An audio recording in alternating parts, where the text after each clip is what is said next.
Okay. Okay. There we are. Check. Check.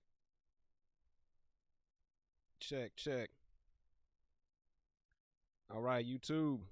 We about to do this, man. We got to get going. All right.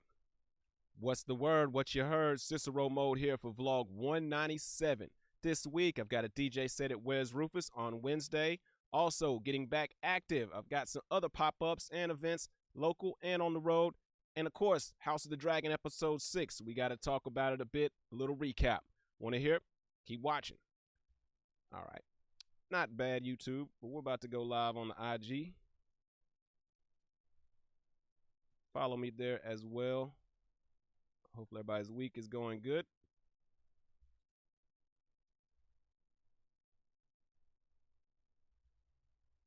I'm going to scoot up some for this one. I'm going to scoot back.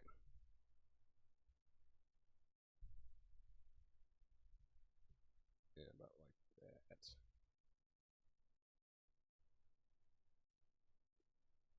All right. Let's do it.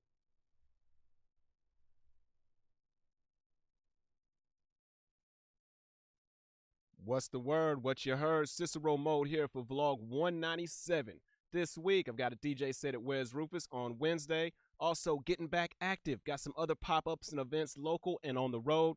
And of course, House of the Dragon episode 6. We got to do a recap. Want to hear more? Keep watching.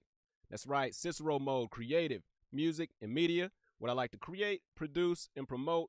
And what I talk about on these vlogs every Monday for 197 Mondays in a row.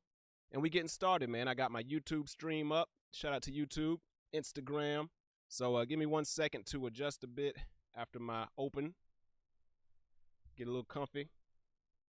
And I kind of like this, but I'm a little bit far away for IG. I'm going to still try to wave at people when I can. Let's turn that a bit. Y'all know my name. Because I'm going to have to lean back eventually for this. I would assume. Y'all know the name IG. If you want to see a different version, a different angle, go over and follow me on YouTube. So, YouTube, what up, what up? Checking everything. Caffeine, and then we're going to start.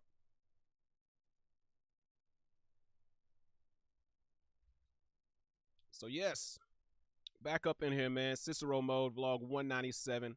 Another Monday. And getting towards the 200 mark, man. I'm excited about getting to doing 200 consecutive vlogs, 200 Mondays in a row. Be on the lookout for some interesting announcements tied in with that. But for this week, like I said, man, getting back active.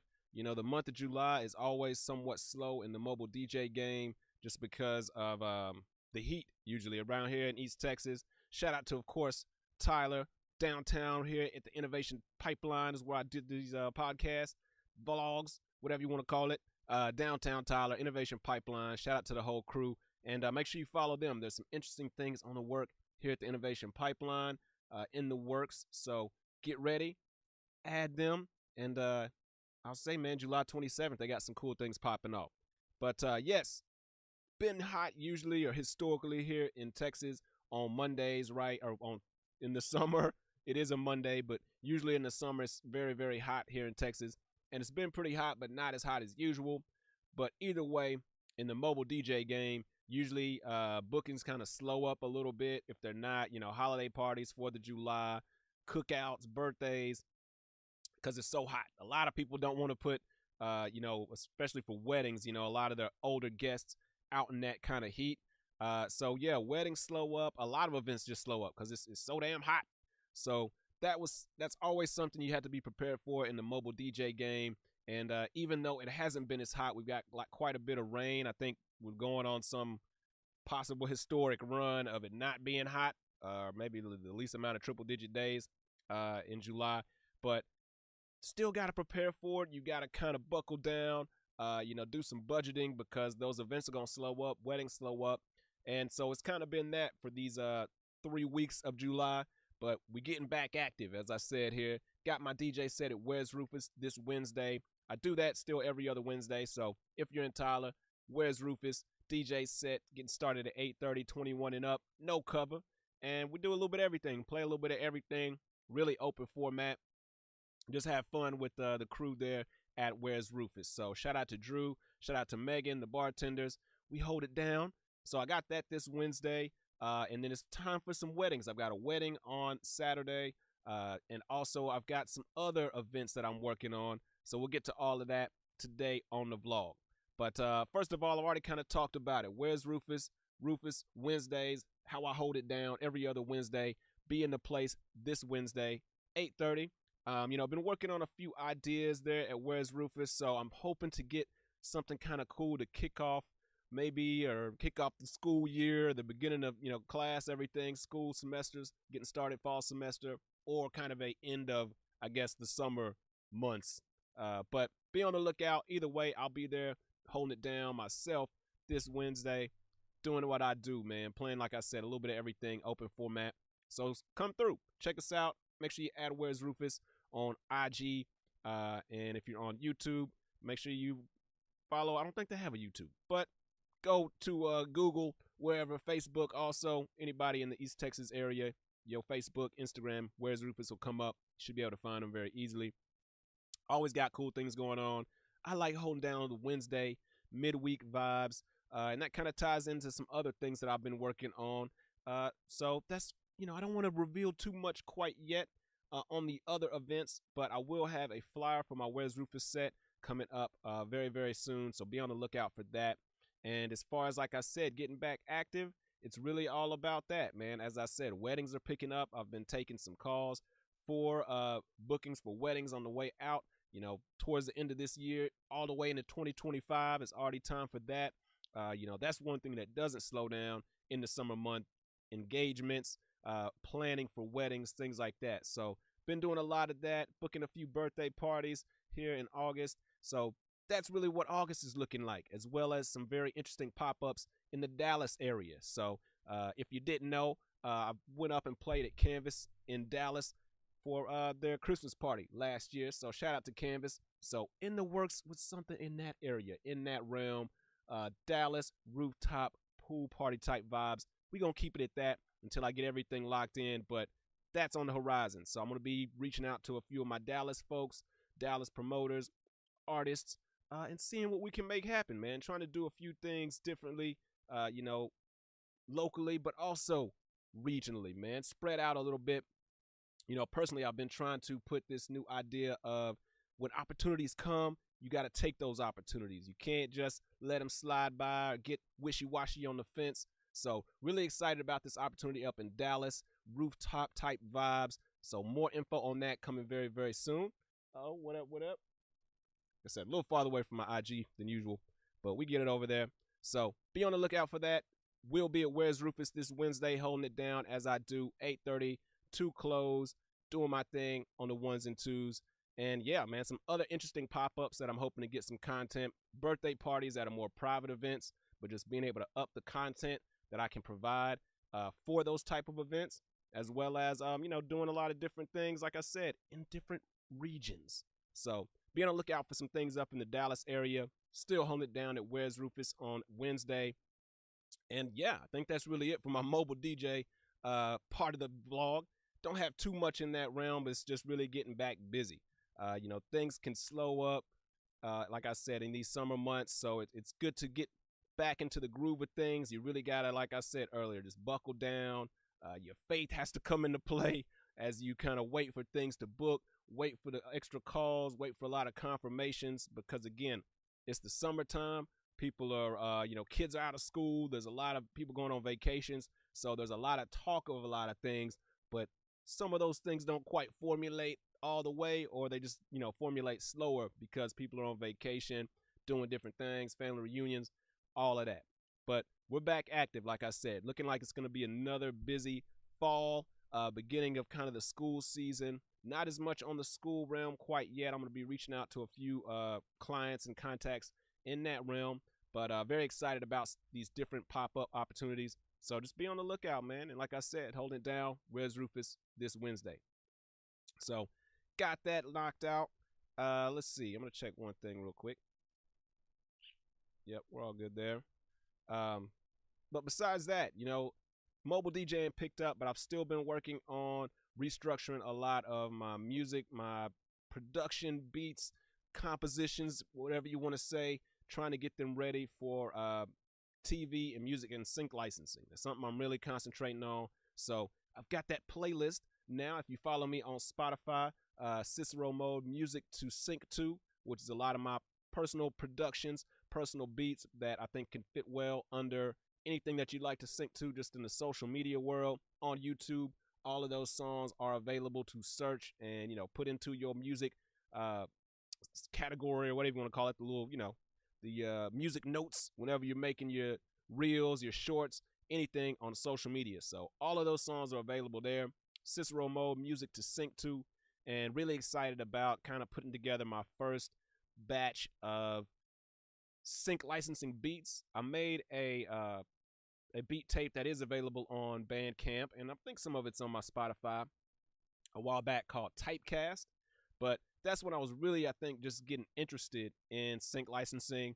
I was still kind of making my beats in my underground, pirated, pirated program kind of way that I grew up doing things in. So I really kind of had to take a step back, reformat some beats, look into, replaying some samples as opposed to, using samples from different programs, sample packs.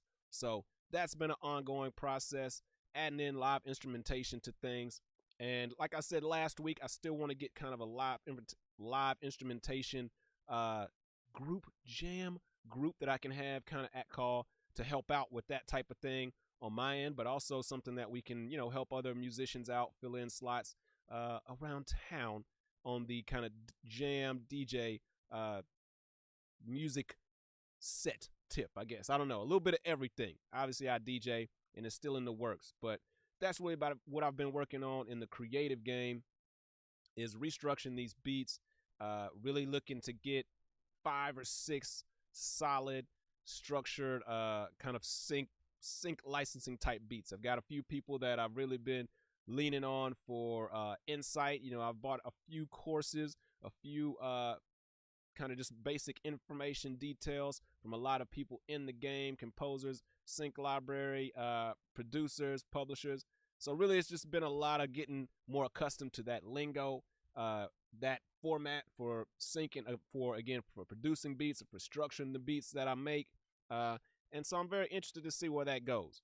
So be on the lookout for that very, very soon. I want to have, some of that still available just for my, I don't want to say casual, but my kind of social media creators, but then also some of my content creators that are making long form content, short film, movies, TV, film, all of these things have some beats from your boy that work for those. So be on the lookout.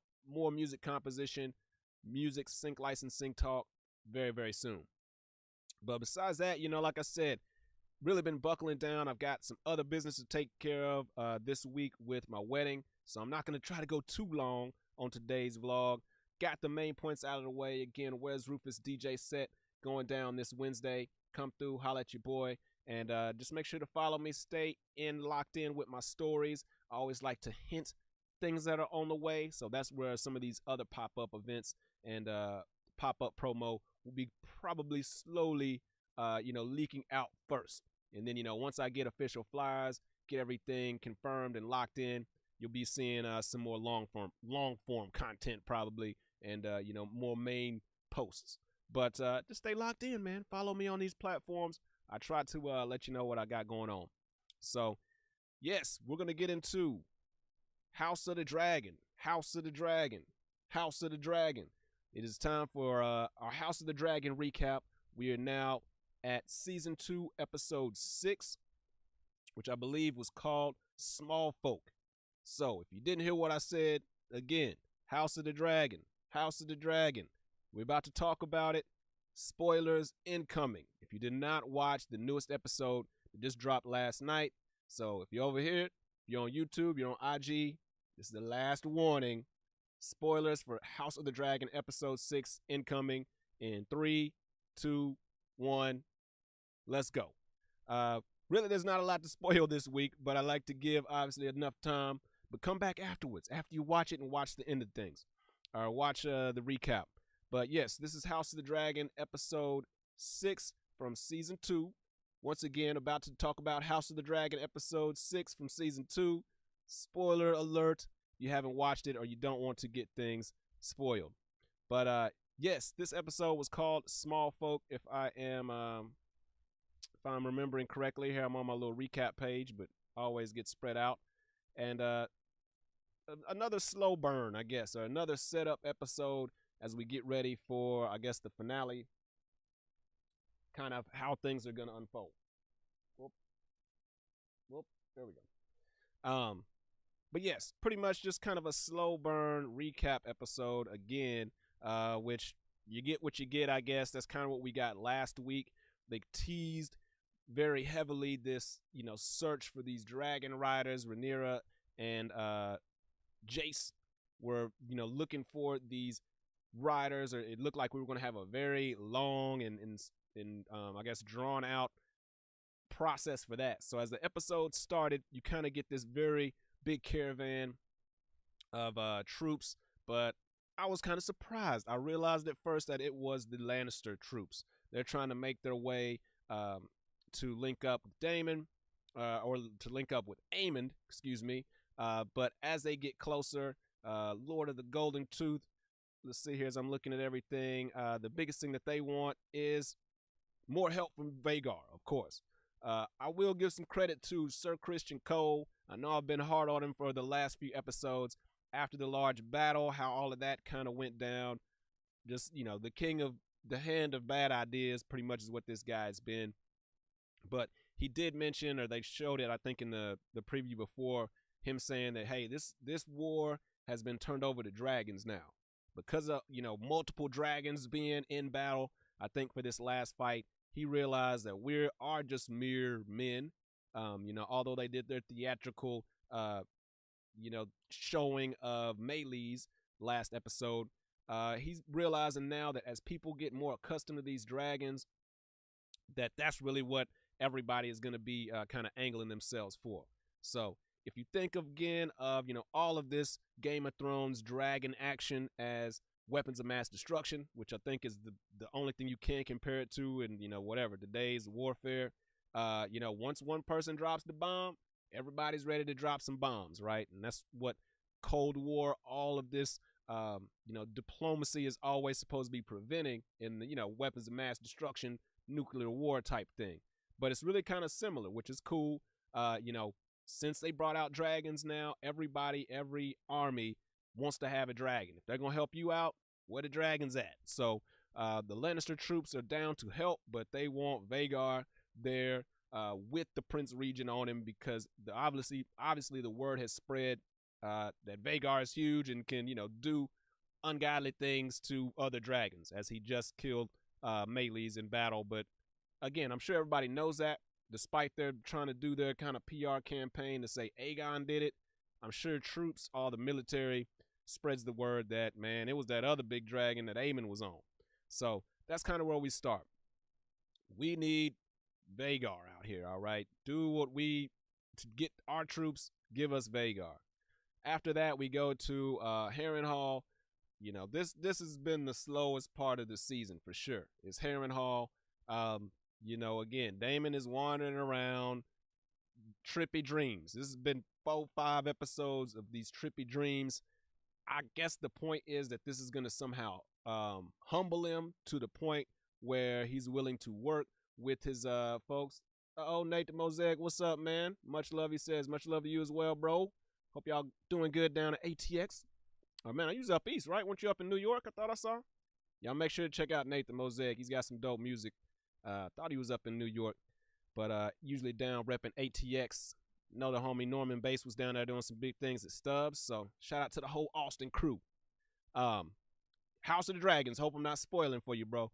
But yes, so after everything that went down, Harrenhal, it's just been Daemon over here tripping out and going through, whatever, the hero struggle or something. I don't know. He's still kind of a villain to me, but it's just all been him figuring out through these flashbacks or whatever, fever dreams, what he did wrong, or kind of try to relive these very pivotal scenes in his life, I guess, is what we're pretty much doing.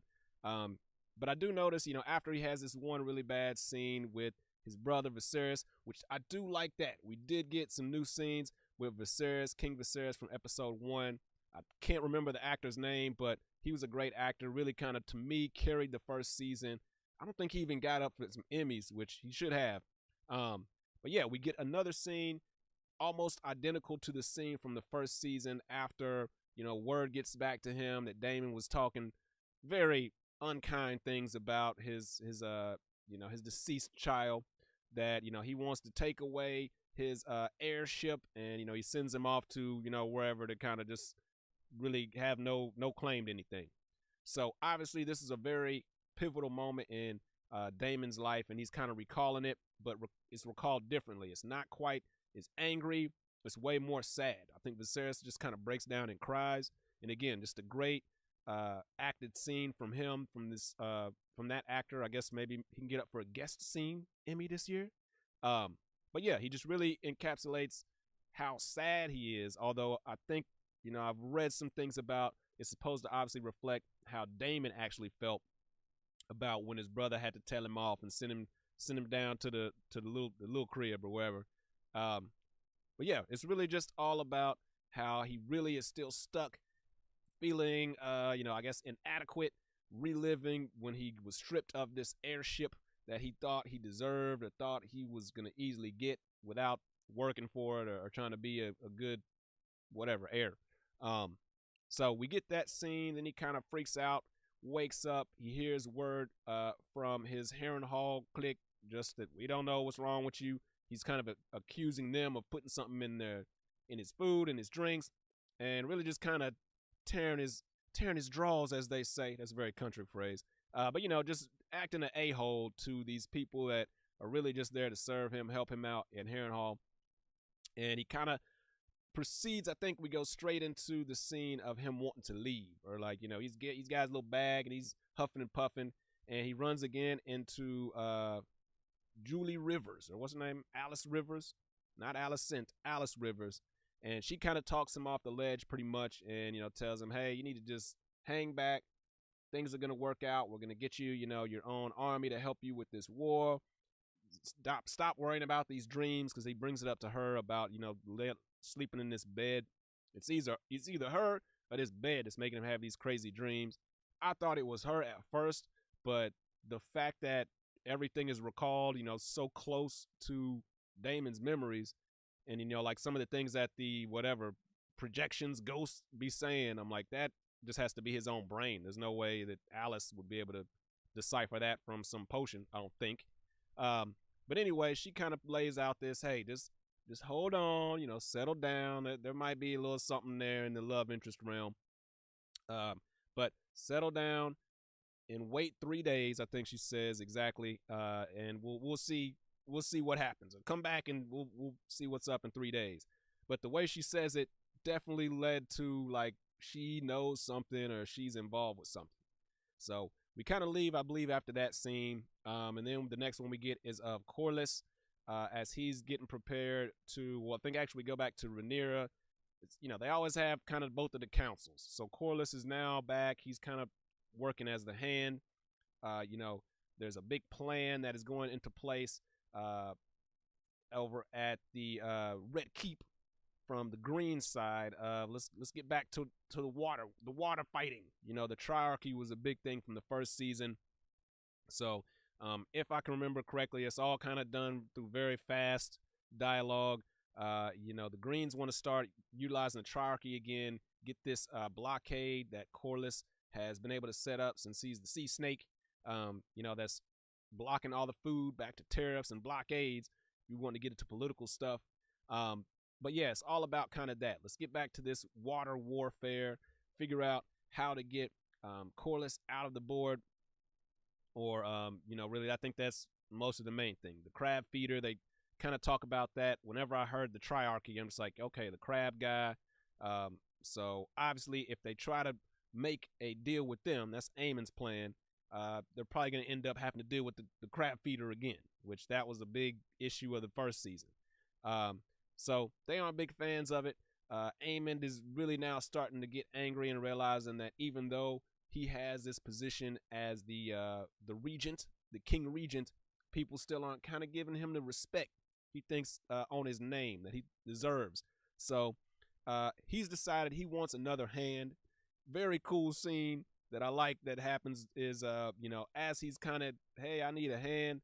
Uh, Other little dude, what is it, Laris? Kind of the uh, shifty character of the show or of this season or this whole series. He does what he does. He kind of tries to play around the idea of, yes, you should have a hand that's distinctive from your brother, and obviously knowing he would like to be that. He always wants to be everybody's everything. So as he kind of tries to lay himself up in that position, Eamon is like, "You're right. I'm ready for a new hand," and he just kind of like, "Oh, I would never dream of the position." And Eamon, the best line he's had the whole show, he's just like, "Not you, you frog. Go get Otto Hightower back. I want to get my grandpa up here. He knows what's up." So Eamon is an interesting character. Again, he's sometimes comes off so strategic and so calculated that you forget that maybe he does have more insight into things outside of just military, but he pretty much just doesn't like this guy. He realized he's shady, he's shisty, he probably had something to do with his own family's death. So it was good to see the Laris guy finally get his come up and somebody tell him off, and now he's pissed though. So he has another scene later on as we get more of Aegon and his recovery. Daemon goes to him, or Aemond goes to him, kind of like, don't you say nothing, because he's starting to wake back up. But then Laris goes back to him later on and is more on the, hey man, I know you've been injured. You can probably just barely do some things, but if we work together, we can, get you back in a position to at least screw stuff up for everybody else. So seems like they're gonna be another team. Obviously, Laris was who Aegon had picked as his hand beforehand anyway. So we'll see what happens with that. But still, great letting the one dude get told off by Aemon and him having actually kind of a moment of dope insight instead of just going with the worst possible characters in the whole show. Since that's kind of how they align him. Besides that, though, we've got Alicent, who Aemon also kicks off of the board, and kind of that also seen as he wants to kind of go ahead and flex his muscle a bit. And she just kind of is distraught or just put off by, damn, I done got my sons in this whole position and now they're just throwing me to the side. But you reap what you sow. So she's having to deal with that. Just having to really, I guess, decide if any of this was worth it. She does kind of tell Aemon that, oh, I should have been better to you because you are just mean for no reason. So it's really that. She's just realizing that she should have been there more emotionally for her kids, and maybe they would actually give a crap now. So lesson learned, or if you didn't learn it now, folks. Besides that, back on Dragonstone, I think this is a little bit more of just what I already talked about. Yes, Corlys is planning to leave, to be prepared for whatever is going to go down out in the seas. He has a quick scene with, one of his illegitimate kids, and he's like, "Hey man, you need to come with me up here, and we're gonna do some things. I owe you that at least." But I thought at first the sons didn't know that they're the illegitimate kids of the Sea Snake, but it seems like they do. They just, one of them wants to downplay it more than the other one. One always shaves his head, and it looks like it's because he has white hair. But anyway, he is pretty much ordered by Corlys to go with him, which is a good thing. It's a father-son thing, and it's not like a, does he know? They both, I think, know, and they'll, I guess, grow closer together through this this adventure they go on. But the brother, who's got the long dreads, we showed some earlier scenes of him, and I guess really the coolest payoff of the whole episode, of him looking out at, I believe it was Sea Smoke, doing his thing out in the ocean, just flying around with no rider. But it just, they kind of show it as awe at first, like, oh, he's just in awe of seeing the dragon. But that's the biggest thing. As we said earlier in the episode, some of these dragon or riderless dragons, they want to get some riders for them. That's Rhaenyra's biggest thing. They're going out like Nick Fury. I remembered it this week. and they're trying to recruit dragon riders. So the first guy that they bring in for that has some loose lineage of being in Rhaenyra in this whole bloodline, but just the way he's talking, the way they set him up, you know it ain't gonna work, and it definitely doesn't. They take him down into the dragon pit and try to. It seems like you should at least do like a week of like dragon training before you try to get on the dragon. Sure, some of these people, whatever, but you got the little, the dragon herder people, right? Why don't y'all just have a class? It could be slideshow, PowerPoint. At least watch something. Watch some YouTube videos or something on how to say the language, how to present yourself to this big ass dragon. But they don't seem to really do that. They just kind of go all down there. They've got the little helpers, and once the dragon's in front of him, then they're like, "All right, man, and this is what you got to do. Don't do this. Say it like that." I'm like, you could have told me this a while back. This would have helped me out in not dying, but they don't do that. So he gets up there. I think the whole point is to show that there is at least some characteristics that a person with this bloodline maybe has to have, or some sort of just, I don't know, animal disposition, maybe. Some people, just cats, don't like that same thing. But anyway, as they kind of settle the dragon down, he says, obey, or whatever the few things he says. Doesn't say him in the Valyrian language either. I'm like, at least teach him some of that.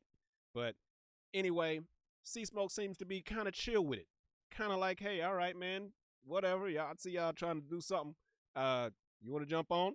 So the guy kind of gets closer, and right before he gets on, though, he says like, I've done it, or I've mastered all this. So he kind of gives himself this big up, hey, Seasmoke, he know what's up. He's like, man, I'm a damn dragon. Chris Rock, tiger goes tiger, dragon goes dragon.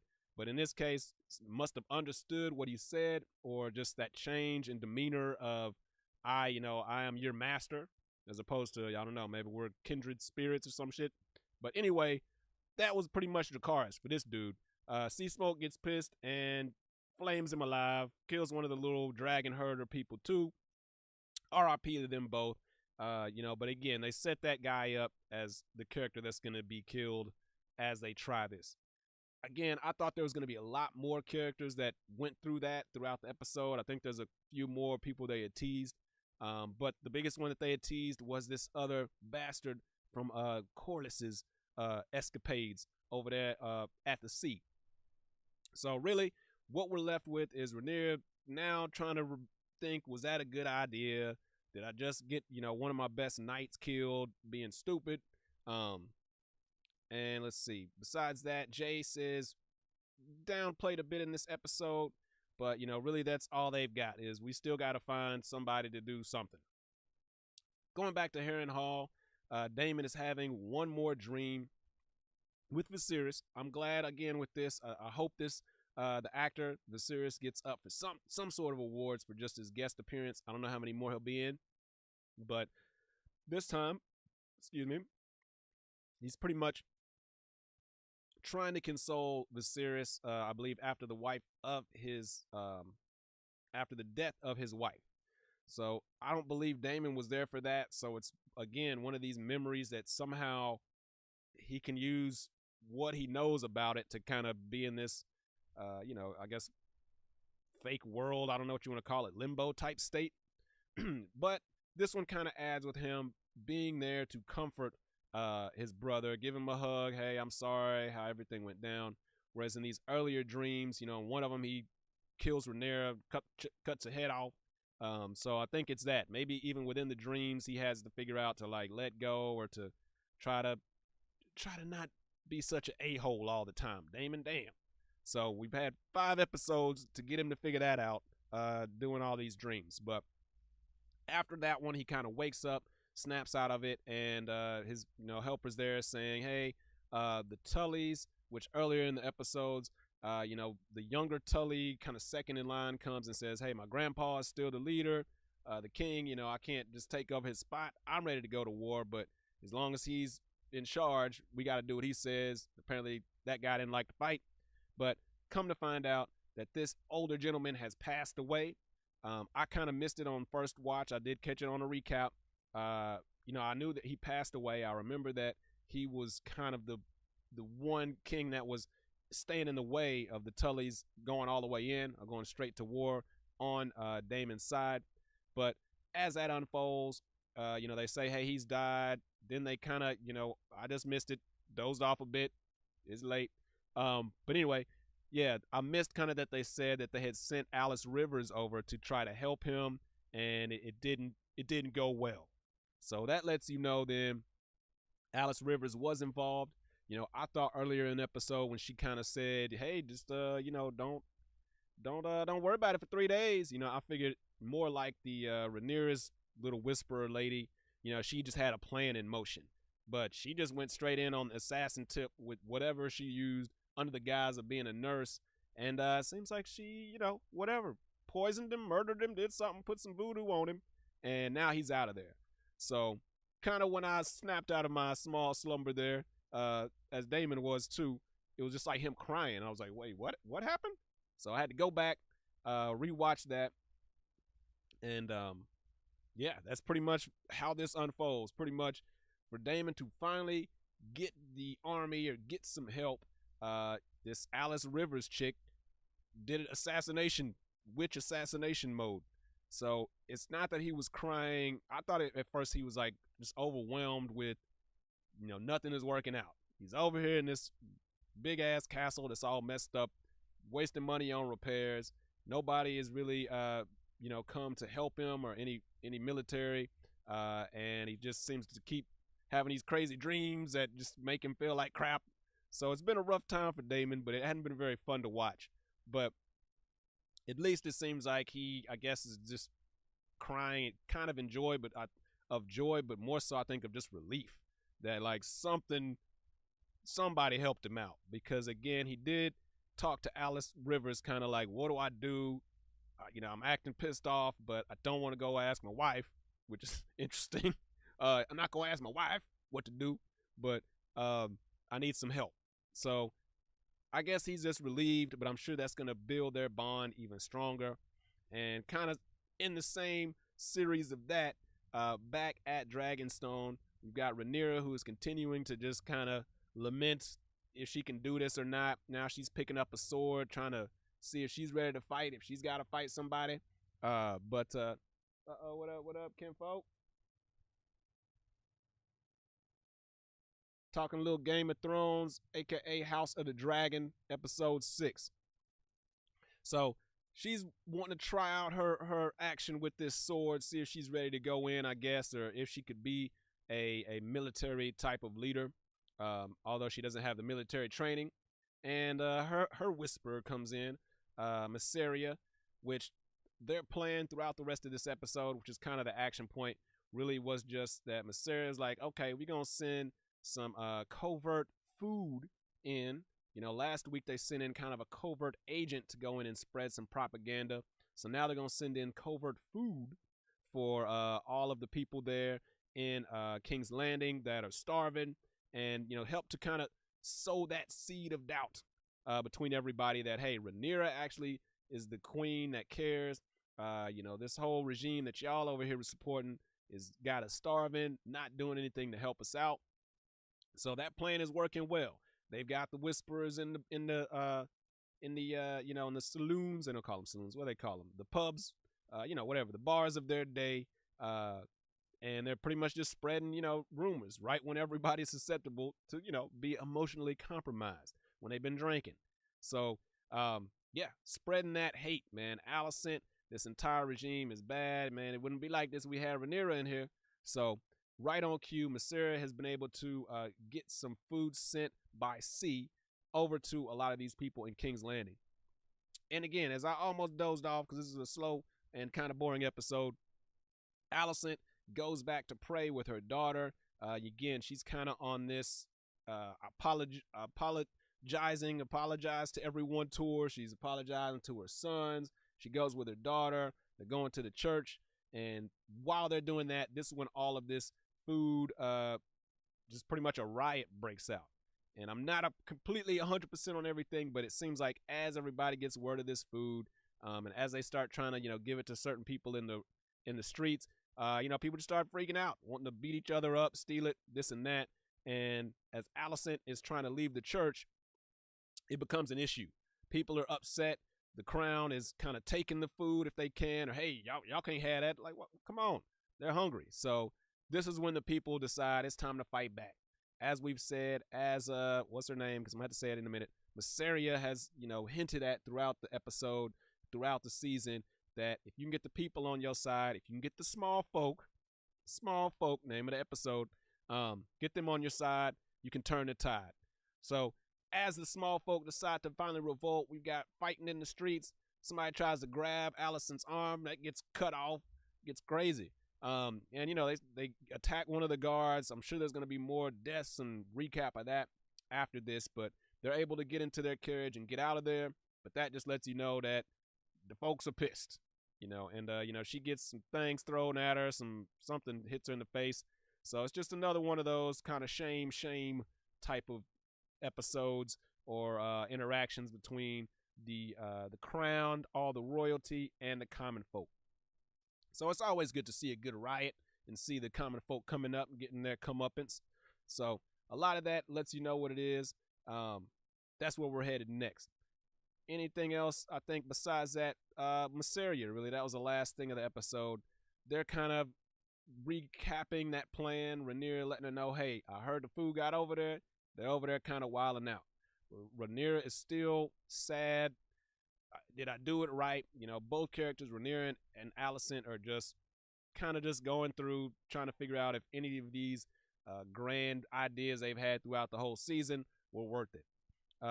But we kind of wrap up just with Masseria trying to comfort Rhaenyra, telling her, hey, Daemon, he, I know how he is. I used to be with him too. So they've got that going on. And yeah, that's where we go. As they tend to comfort, or they begin to comfort each other, it turns into more than just a hug, if you feel me. They start kissing. Somebody does come in and interrupt them. But that means now we've got a love, whatever you want to call it, triangle.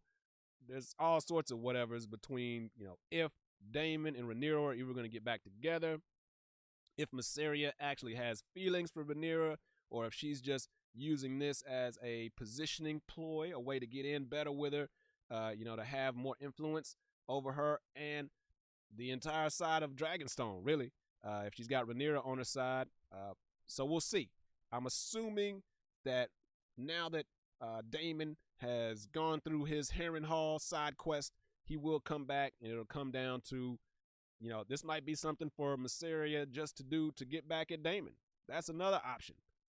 She might want to get back with him. She's willing to get Rhaenyra out of the way. Could be looking to do another double cross. So on top of the good old, woo moment for the kiss, that was kind of a big shocker there to end off the episode. And the interruption of that kiss was someone coming to say, hey, we saw another dragon with a rider flying around, or Sea Smoke had a rider on him. And they're freaked out because, obviously early in the episode, they got the one dude burn up trying to get him to be the rider. But at this point, that scene happens before this one, but you pretty much knew where it was going. The other Corlys bastard son that was seen earlier looking up at the dragon flying around, has the bloodline, is being now sought out in a pretty funny scene, I guess, where Sea Smoke just like rolls up on him. And I think that's what they were trying to set up the whole time. That the reason why Sea Smoke was out flipping around, flying around over the ocean the whole time is because he could sense that there was a rider. And I think these guys being poor, they're always out, doing kind of some scavenging for like seashells or something. So every time I think that dude was out doing that, that's when Sea Smoke would come out and start flipping around like, hey, man, come on. So I guess Sea Smoke was done with it. It's like, look, it's time. You got to mount up. Pretty much comes in like it's going to attack everybody. The guy's running off through the woods, trying to dodge this dragon, and thinks he's safe. And then you kind of get a jump scare, which are there many jump scares in Game of Thrones, House of Dragon? Well, you do get one here. Kind of a massive jump scare as Sea Smoke just jumps down in front of him and just looking at him like, hey, come on, man. And we kind of end it there from that scene before we go back to that kind of Missandra scene or Rhaenyra scene. But pretty much that's what happens. Hey, you're my rider. He's just staring him down. So I'm sure that's where we're headed next, is that he will be able to ride, or we are there next. As I said, the next scene, they say, hey, somebody's riding around. We can't tell who it is from the ground, is what they say. So the episode ends with Rhaenyra jumping on her dragon, going out to whatever it is, I guess, fight to scope out who it is, but just I think she just ready to fight something because she hadn't been able to do any fighting. She kind of got this extra emotional lift from Asaria. So who knows? Either we're going to have a battle or they're going to figure this out. I would assume Sea Smoke will still be on Rhaenyra's side once she realizes, if she even knows that this is Corlys's bastard. So there might be a slight scuffle, maybe. There might be some injuries or something that could go wrong with this meetup. But that's where we end the episode. And that's really where I'm going to end my House of the Dragon recap, man. House of the Dragon, Season 2, Episode 6, review, recap. I'm going to give House of the Dragon Episode 2, or I'm going to give House of the Dragon Season 2, Episode 6, a C+. I'll give it a C+. There was a light amount of dragon play. King Viserys's cameo was dope. I like the actor that plays King Viserys. So getting him to get some shine was good. And it was pretty much overall slow on the action side. We had the small kind of battle riot fight, which was just, I like the music for that. I will say, just kind of the tension that was building as that happened. I also like the music cue for when they went to do the kiss, Rhaenyra and Mysaria, because I think there was some light score, just like, oh, we're friends and thank you. But as that hug kept going and as they kind of turned, it did give you this tinge of, I guess this isn't right, or this isn't going to be, not like, oh, this is a loving moment that we've all been waiting for. More like, wait, what is going on? This can't be good for either. So that's where we wrap things up. I'll give it a C+ because we did get the dragon jump scare. I guess the closest we've ever gotten, or I remember, which I kind of felt it. I'm good with the jump scares. I was like, why they have the camera zoomed in on this one area and nothing's happening? Like, I think he's about to jump out or jump over the rock. So either way, C+ for this episode, episode 6, Small Folk. The Small Folk have uprisen. We'll see how that plays out as the episodes, as the season continues. And, besides this, it just looks like to me the High Towers are going to really begin to lose control of things unless Otto can show up and just fix everything very fast. But, Team Rhaenyra looks like they're going to have a new dragon. Sea Smoke will be in the mix. So hopefully some more dragon battles is what I'm looking for, as well as some more great action. But C+ for this episode, and we're going to see you later, man. This is the end of Vlog 197. Again, got some very cool DJ sets in the works. This week, I'll be at Where's Rufus, holding it down on Wednesday, 8:30 to midnight. Come through, holla at your boy, Tyler, Texas. And some things in Dallas in the works. Be on the lookout for that. And that's it, man. I'll be back here next Monday for Vlog 198. We're getting closer to 200, so we'll see y'all then. Peace out.